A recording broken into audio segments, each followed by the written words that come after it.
Hello, everyone, and welcome to the third Scroll Academy Masterclass. I'm Amanat Khullar, and I'm a growth manager at ScrollStack. If you missed out on the first two, we've held sessions on creative writing with Arunava Sinha and one on the business of podcasting with Karthik Nagarajan. They're both on blog.scrollstack.com if you want to check them out. Today, we have a very special guest with us who is a member of the ScrollStack team.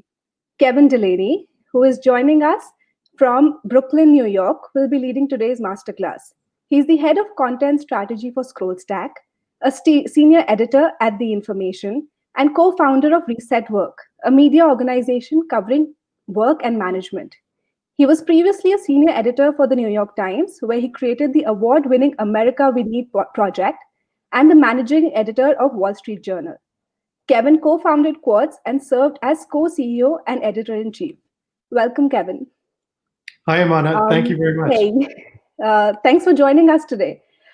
So today, Kevin will tell us about business writing for a global audience. And after the masterclass, we'll have a Q&A with Kevin. So please post your questions in the comment section of the platform you're streaming this on, and we'll get them answered. Over to you, Kevin. Great. Hi, everybody. Thank you for joining us for this ScrollStack Masterclass. It's great to connect with you all, and I really hope that you have questions that we can go through. I'm going to start by, let's see, there we go. So here's who I am. As Amanat said, I'm part of the Scroll team from New York. I'm working on content strategy with the team there and doing a few other things. Some of you may know Quartz India, and that is, that's an organization I worked with for many years. Today, I want to talk about how to write about business for a global audience. Is something I've been doing for close to 30 years. I was at the Wall Street Journal for a long time, and this is an example of some of the journalism that I did at the Wall Street Journal. That's me in my younger, more pixelated days. So I was a Wall Street Journal reporter in Paris and in San Francisco and an editor in New York. And I wrote about business and technology, including internet companies. Then, as I mentioned, I went on to start Quartz. Here you can see the Quartz team at the NASDAQ site ringing the closing bell to celebrate one of the anniversaries of Quartz. If you look very closely, I'm there in the center with Jay Loff, who is my partner, and behind Bobby Ghosh, who some of you may know from his journalism in India as well. So today we want to focus on three different things. The first one, way into the topic, the first one is how to choose topics that readers will be interested in. The second one is how to present the material so they discover it and they engage with it. And the third one is to briefly mention some of the topics that might be of interest for readers right now, things that they might be interested in reading or writing about. And so we'll dive into that as well. So going into the first topic, how to choose what readers will be interested in. There are a few basic rules that I think serve you really well when you're thinking about what you might actually want to write about. So the first thing that I think is really powerful is if you can find topics that are at the intersection of interesting and important, is one way to put it. So these are topics that actually matter to people, but you're not writing about them in a very dry way. This is an example of a story from Quartz that I thought was a great example of this. And the basic story is that on Quora, on the question answering site, there was someone who was considering a job at a few different tech companies, and one of them was Zenefits, and he asked on this forum on Quora, where should I take this job? It turns out that the CEO of Zenefits was actually on this job board, and he wrote in what you might be able to see here. He said, definitely not Zenefits, and we're revoking the questioner's offer to work at Zenefits. The CEO of Zenefits didn't actually like the way that the person asked this question. So this was a fairly mundane interaction between the two of them, but it actually was a kind of dramatic thing. The guy had his job offer taken away because he didn't ask a question in a way that the CEO of the company liked online, where he had no idea that the CEO of the company was there. But it also ties into a broader issue. It's an important issue because it speaks to the interactions around work and around jobs that are outside of the traditional job interview and the traditional process that people are used to. And so this is an example of something that's interesting, which is someone losing a job offer, but also important, which is the trends in how people actually get jobs right now. So I think, as you're thinking about what you want to write about, you may have an idea for a topic. So it might be a very high level topic. You might want to write about finance or interest rates or something like that. And the key to actually getting readers is to figure out ways into the topic that are particularly interesting. Another way to think about it is to think about the things that people want to talk about and share. So the most effective things to write about are the ones where if you think where you might be meeting a friend for coffee or a drink and this is in pre-pandemic or post-pandemic times, you might meet them and you say, "Oh, I just read this thing. There's this incredible thing." And it's something that is so interesting that you feel compelled to actually tell people about it. So this is something when you're looking for things to write about, one of the helpful rules is to ask yourself, is this something that someone will tell a friend about when they read about it? And how do I make sure that I present it in a way that the thing that they might tell their friend about is very obvious and straightforward for them? So the example that I have on the screen is another example from Quartz where there was a lawsuit around ebooks where Steve Jobs and where as part of the lawsuit, some emails that Steve Jobs had written were made public. And these emails were between Steve Jobs and Rupert Murdoch. And what's fascinating about these emails is that as you read them, they're emails related to a negotiation over pricing for ebooks.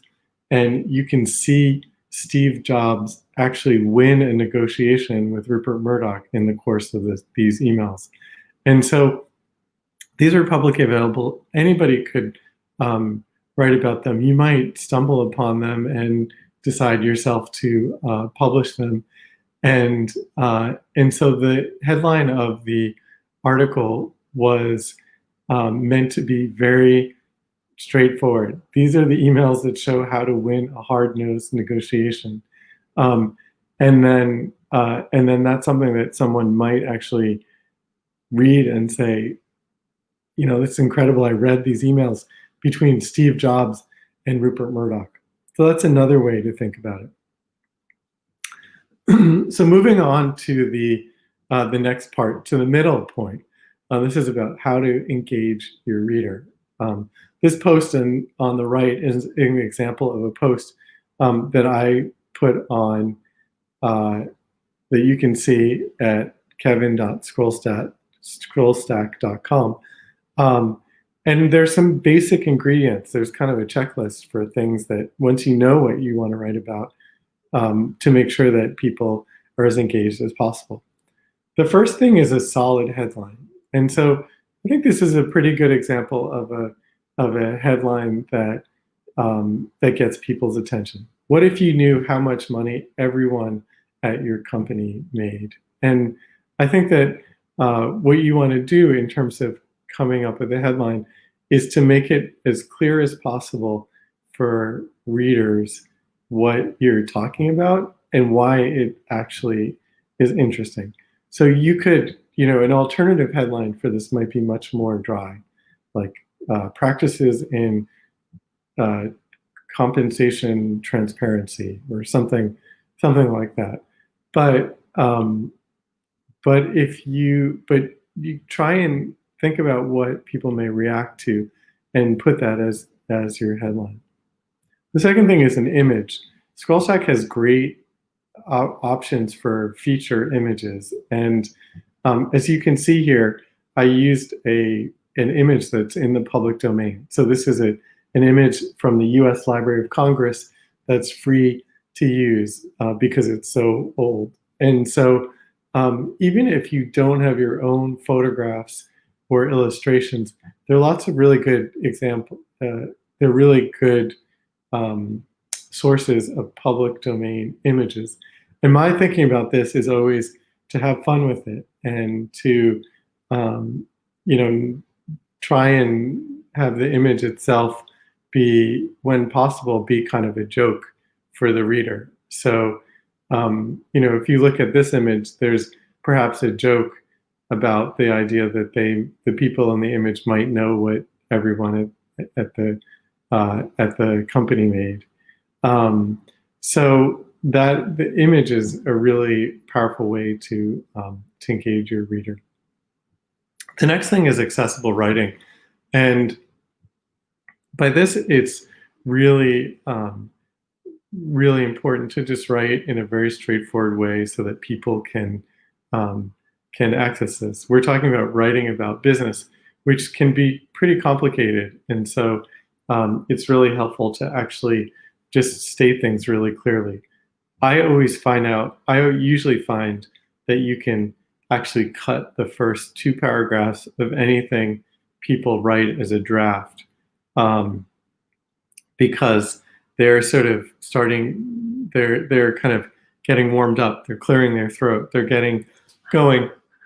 And in fact, the first 2 paragraphs often aren't actually necessary to make the point. So I would write as accessibly as possible, as simply as possible, and as straightforward for any one to read. The next thing is great analysis, and I don't mean anything other than this, other than that you should bring ideas to it, and what do you make of things, and what are your theories about what you're writing about. So you can definitely reference, it's a good idea to reference other people's writings and link to writing that other people have done to support your argument, and bring your own analysis.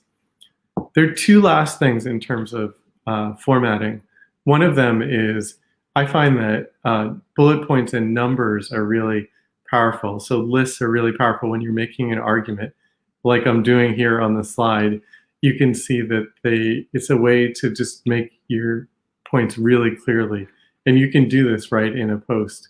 I do this in the work.scrollstack.com post that I write every week. And so that's a place, if you want to see an example of that, you can go there. The last thing is that ScrollStack offers a lot of options for embedding charts and images in the text of your posts. And so you should take advantage of that. If there are visuals that can help support the argument, you should insert them in the middle of your writing where it makes sense to illustrate the points that you're making. So you have really good options there, and there are some free chart making tools that you might look at if you want to include data. And one of them is called Data Wrapper. So you could look at that if you're looking for a service to help you make nice charts. So that's how to engage the reader. And then the third point I wanted to talk about was what are some of the topics of interest to people in 2021 and beyond. This is sort of a joke because obviously, as you can see, I pulled the image on the right from Business Insider's website yesterday, and it's a story about how Apple is considering selling electric cars in competition with Tesla. And that's the most popular story on the Business Insider site. And it's kind of a magical story in the sense that it involves Apple and it involves Tesla and it involves electric cars and Elon Musk and Tim Cook, who are all topics that a lot of people actually seem to care about. So here are some other topics that tend to be quite popular. So the first one is financial markets. You know, the stock markets have been in a weird period over the last year where they basically disconnected from the global economy, and a lot of the stock markets have actually gone up. People are really hungry to understand what's going on there and where perhaps there might be opportunities for them as investors. That's a pretty straightforward topic. Bitcoin and cryptocurrency is another topic where there's a lot of interest. People are speculating on Bitcoin. It's gone up dramatically in price over this year. And so that's another topic people are interested in reading more about. I think an important topic is economic inequality, and both within countries and outside. And it's probably not as big a readership for articles or posts about that as other things, but there's definitely an audience for things about that. And that was the topic of the series that I edited at the New York Times earlier this year, which did wind up getting a lot of readership. A few other topics include esports. I don't know the best way into esports as a topic, whether it's more how-to or analysis of the industry or commentary on matches, but the growing audience there suggests that there's an opportunity for some people to write about them, as there is for sports, traditional sports as well.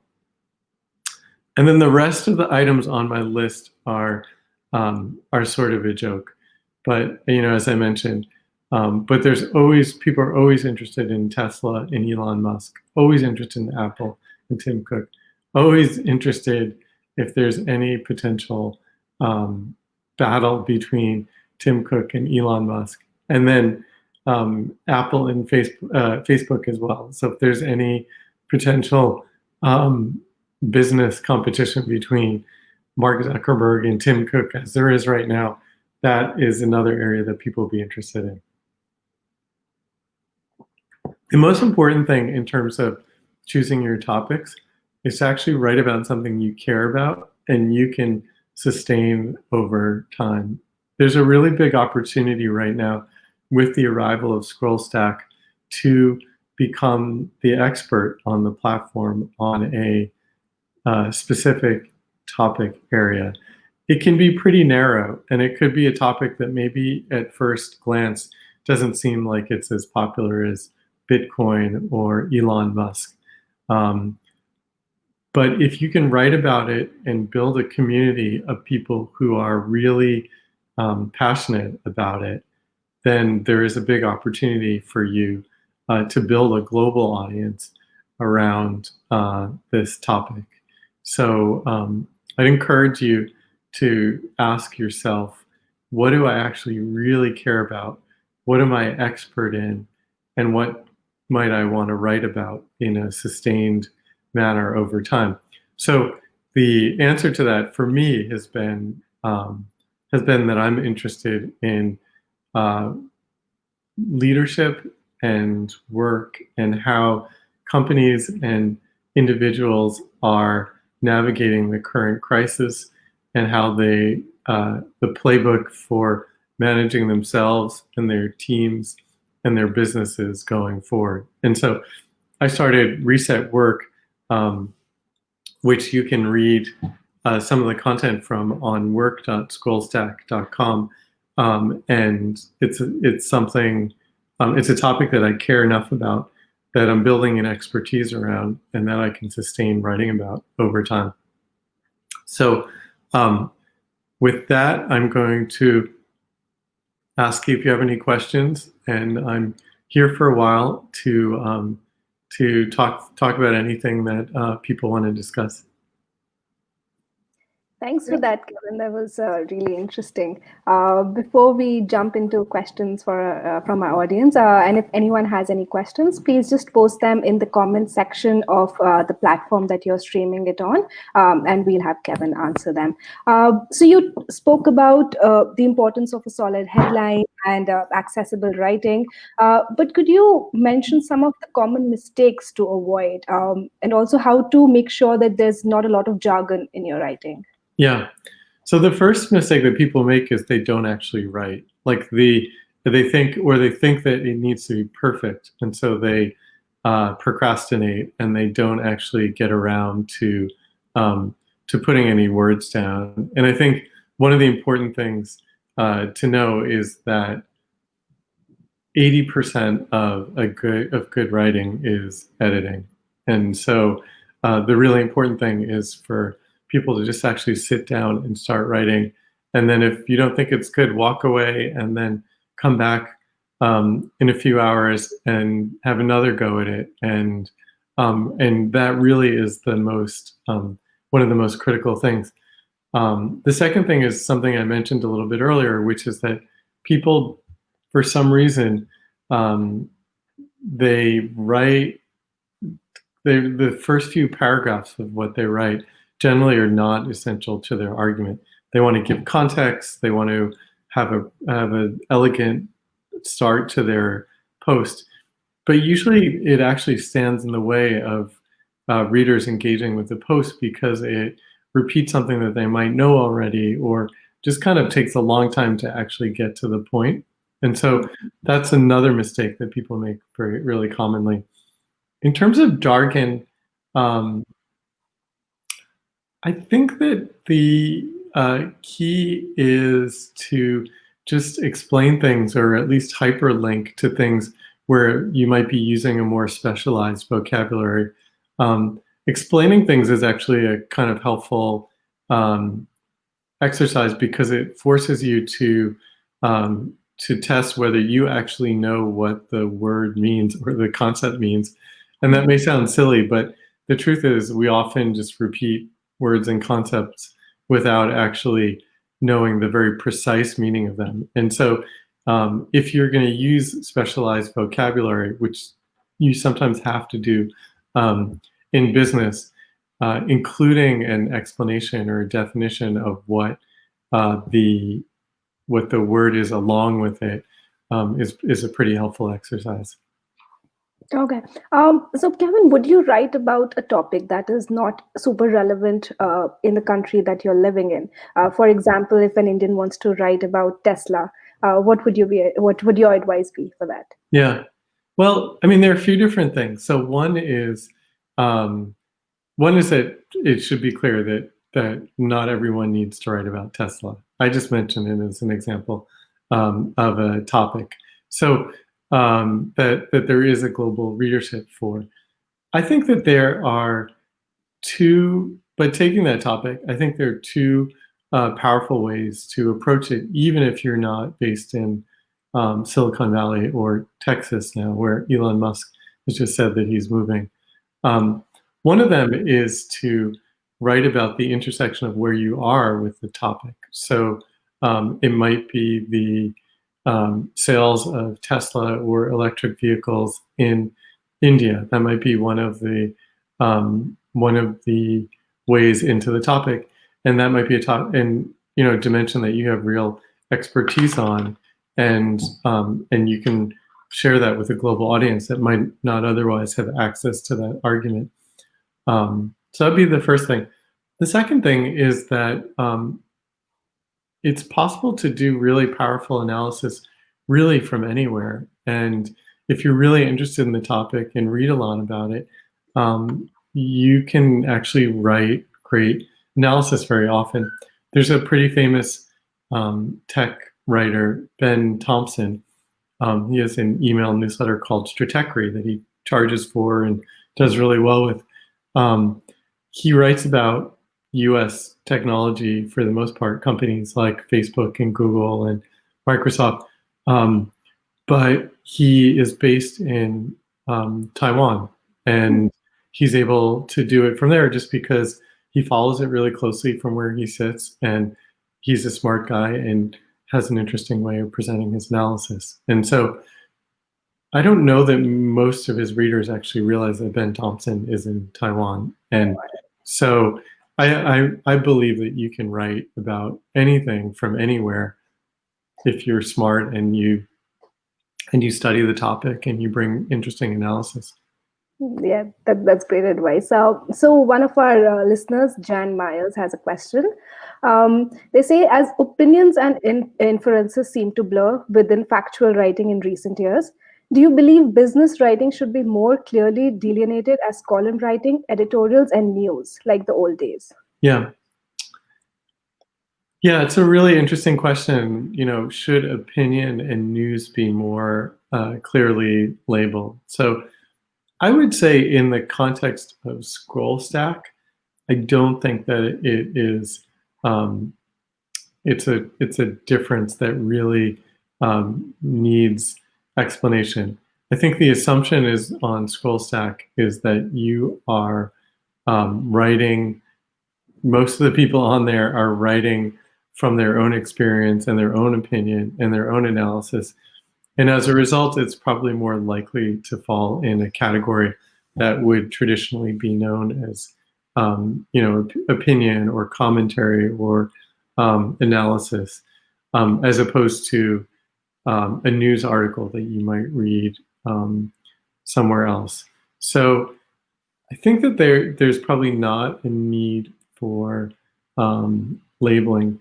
I think your point is a really good one. The distinction between opinion and news is not always obvious. And so, in a an example from the newspaper that I used to work for, the New York Times, they have columnists who are part of the news section, and then they have columnists who write analysis, and then they have columnists who are part of the opinion section who actually break news. And so the line, even at an organization like the New York Times, the line is actually not always super clear. Like what is the distinction between the two?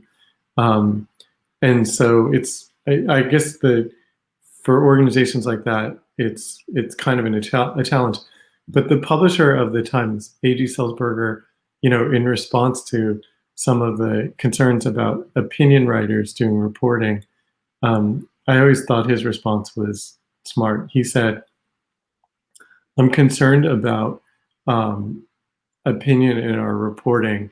I'm less concerned about reporting in our opinion." And so that was his approach to things. Right. We have a question from one of our regular creators, Nitin Goyal, and he has a relevant question. He asked, in these times of dwindling attention spans, how can we control newsletter fatigue, both as a reader and as a creator? Yeah, I think it's a really, really good question, and thanks for joining, Nitin, today.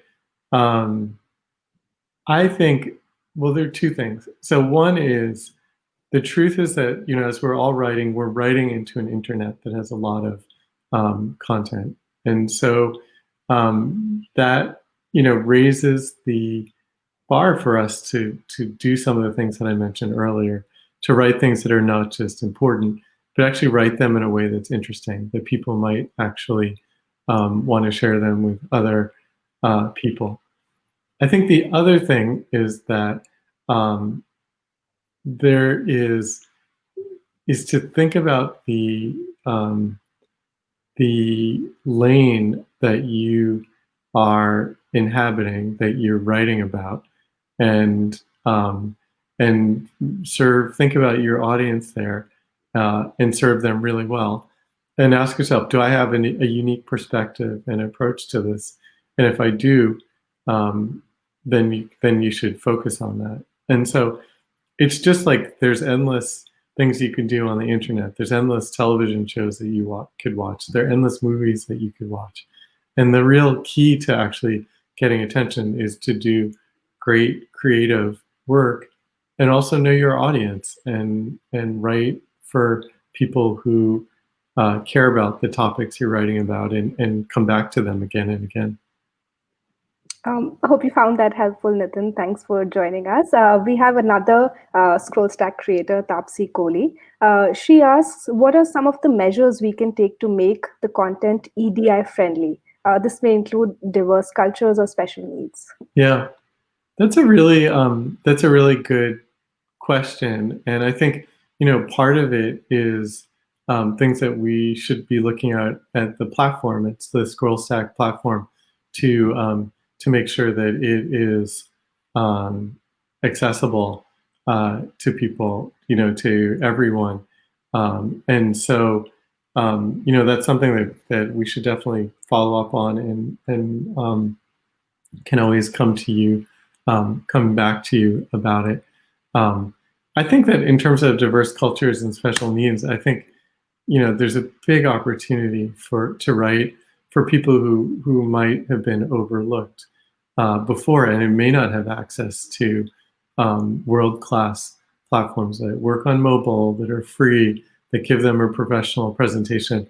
And part of the premise of ScrollStack is that we want to serve people who don't actually have necessarily other great options and who have been overlooked. So, your question to me is, in many ways, is really an exciting one. Like,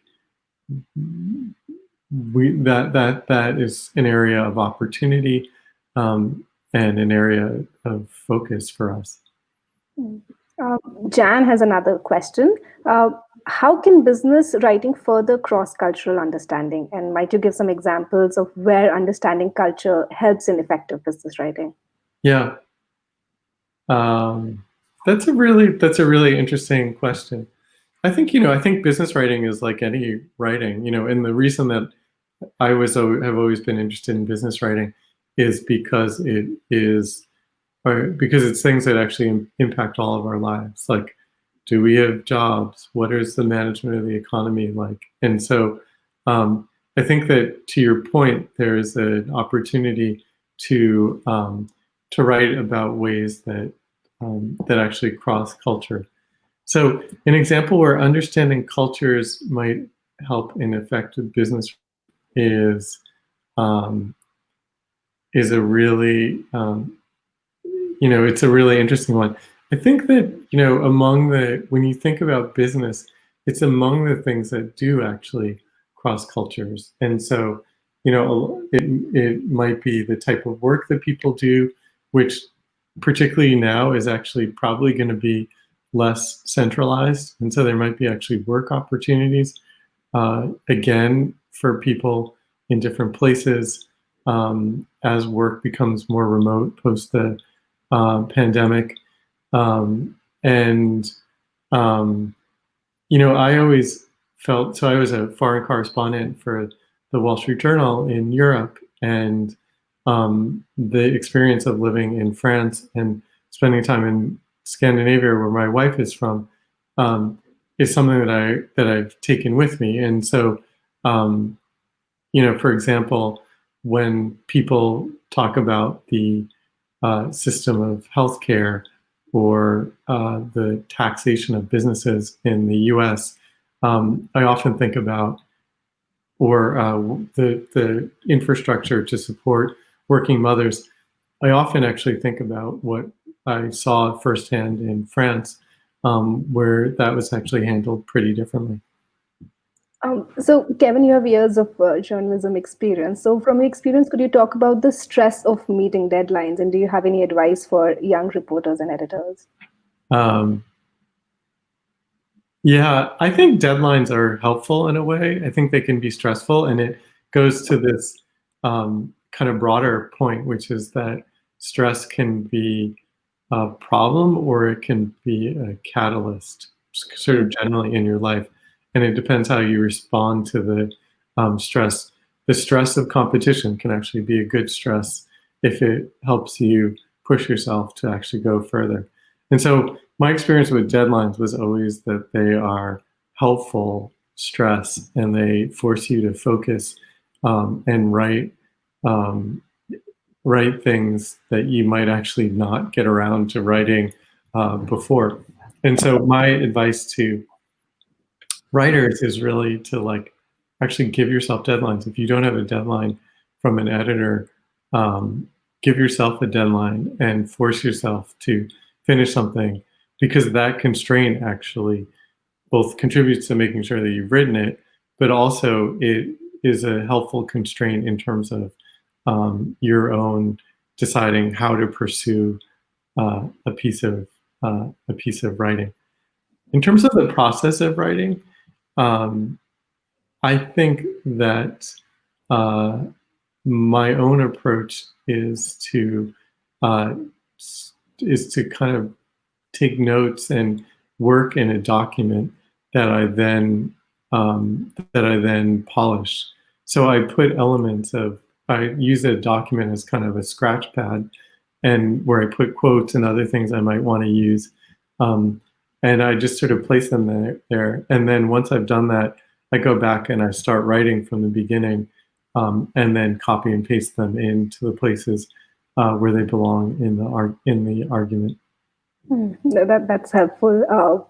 Jan wants to know, do you see agriculture as business? And have you written about agriculture or farming? Yeah, actually I do. I think agriculture is a really important part of business, and it's an area of, obviously, of a lot of industrialization, and particularly now is an interesting area because of some of the technology that is being brought to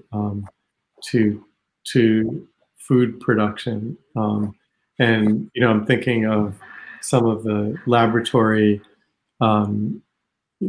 sort of approaches to figuring out what artificial meat could be, and so I think that agriculture generally is business and is really important. Probably the most accessible way to write about it is through food. So to write about what trends are in food as in a way that actually ties to the business, to the business context. I was thinking of an article that we wrote years ago at Quartz, and the headline was something like, "Nobody drinks orange juice anymore." And it was based on data that showed that orange juice consumption had gone down, and as people were drinking more bottled water, basically. Bottled water was replacing soda and juices as things that people were drinking. Was that an agriculture story? It kind of was in the end, because it affected the orange production, but it was a way to write about it that was pretty accessible to pretty much any reader. I have a final question for you, Kevin. What, according to you, has recently been an important business story but was quite underreported? Yeah, it's a really good. That's a really good question. It's hard in the swirl of this year to come up with things that were not that haven't been reported a lot.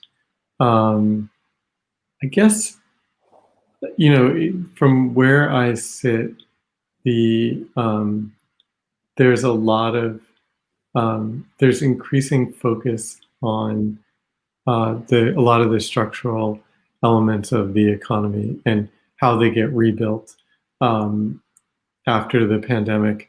And I think there's a lot that's been written about it, but I actually don't think you could write too much about that. What does work look like? What does business look like after the pandemic? What happens to the businesses that don't survive? What new businesses are created out of this moment of intense change? And so it's not an area that is under written about, but it is an area that I think you could spend endless amount of time writing about, and even then it probably wouldn't be enough. Thank you so much, Kevin, for taking up the time and joining us. This has been really helpful. And thanks to all of our listeners and viewers. We will be back in 2021 with more masterclasses. And you can follow us on Twitter, Instagram, and Facebook to know more about our upcoming sessions. Thank you so much. Great. Thank you. Goodbye, everybody.